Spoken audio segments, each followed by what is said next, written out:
This is a Jaguar I-Pace again, and today I'm going to range test it and test charging, because over the years I-Pace has been receiving some over-the-air software updates. It is implemented now. In the beginning, software update over the air didn't work, but it works now. They call it SOTA, yes.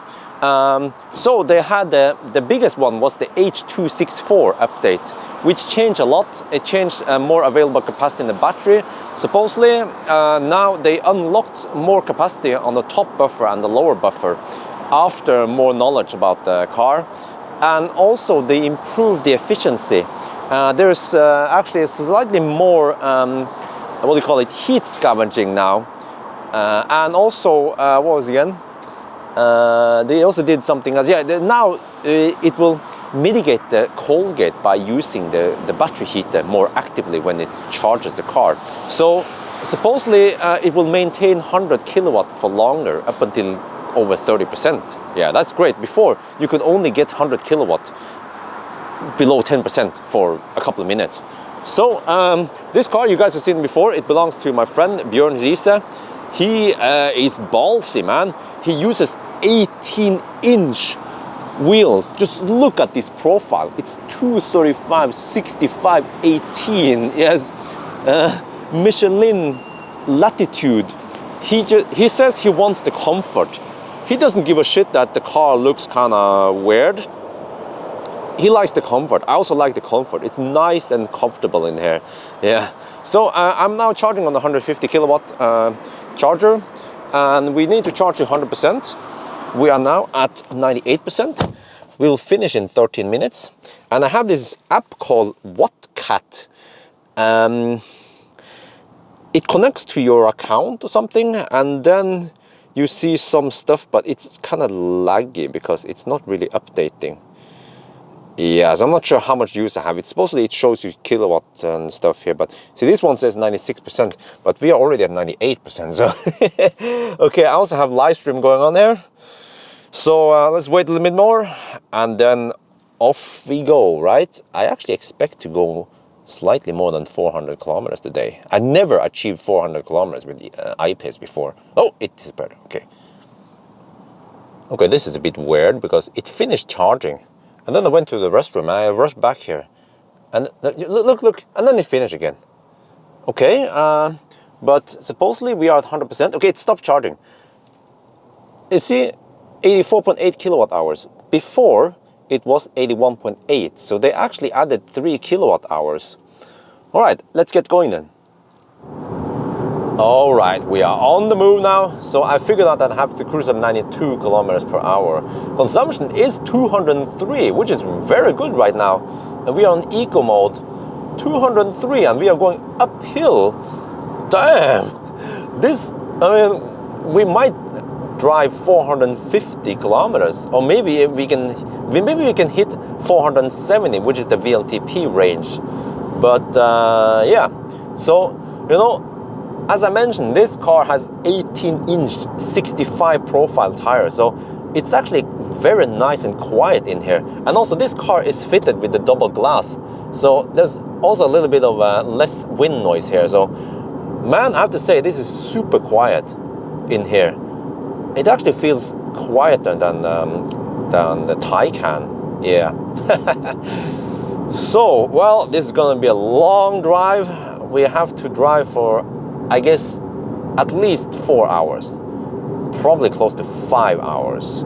And the temperature is 17 degrees Celsius right now. You see it there. So I guess tonight it might drop to 13 degrees or whatever. We'll see. Oh yeah, today is a nice day. Almost no wind here. You see, Mjøsa is calm and quiet. There seems to be a slight tailwind actually, according to the windsock. Ooh. So far so good. Consumption is now stabilizing at 189, but it was high initially because we had to go uphill from Alnabru to here, about 100 meters. So it should actually drop to about, well, hard to tell, maybe 185. So it's not as efficient as Taycan seems like. We'll see.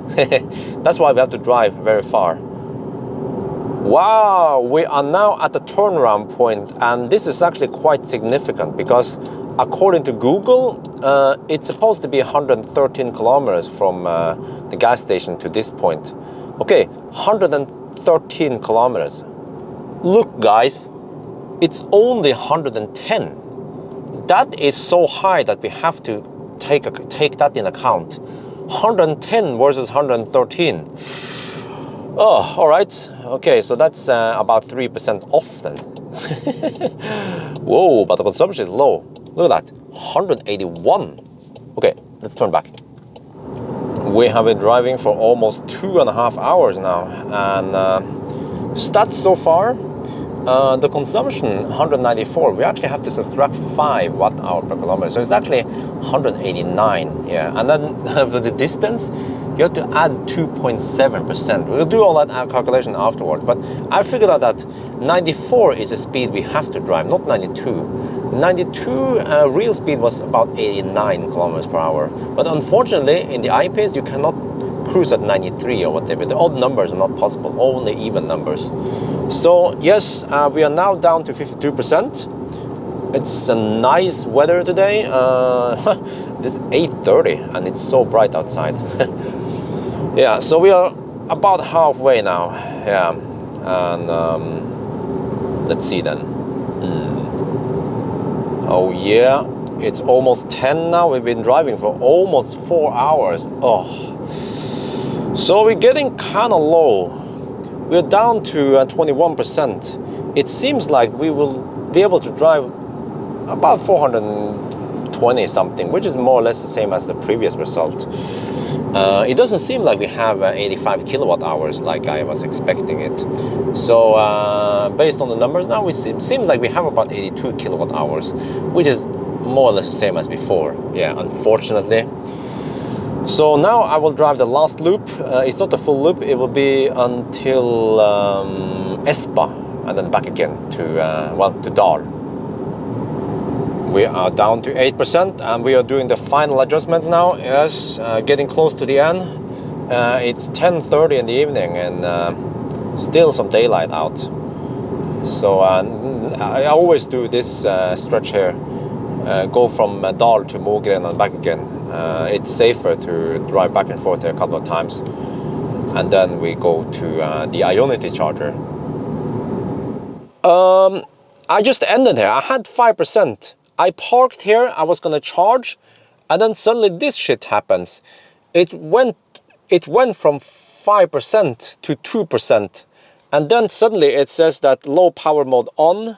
This is very good that I didn't go further because this is scary shit. Suddenly it says 6 kilometers left.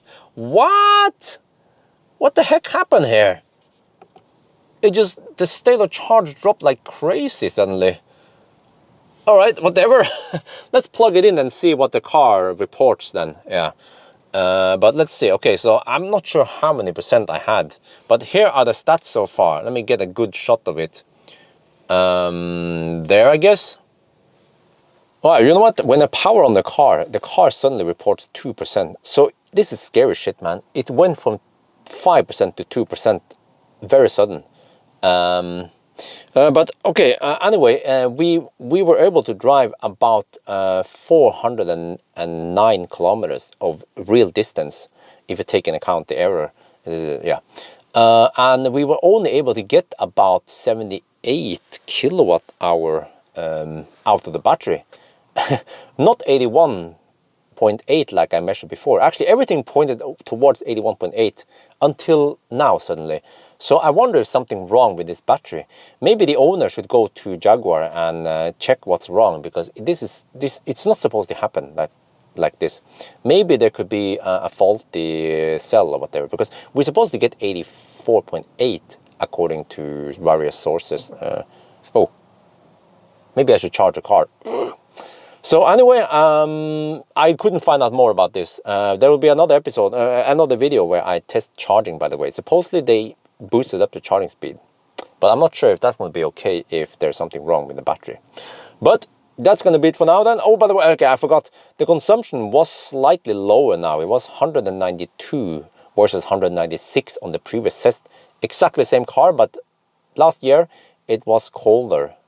So now it was about 17, 18. Back then it was 13 degrees Celsius.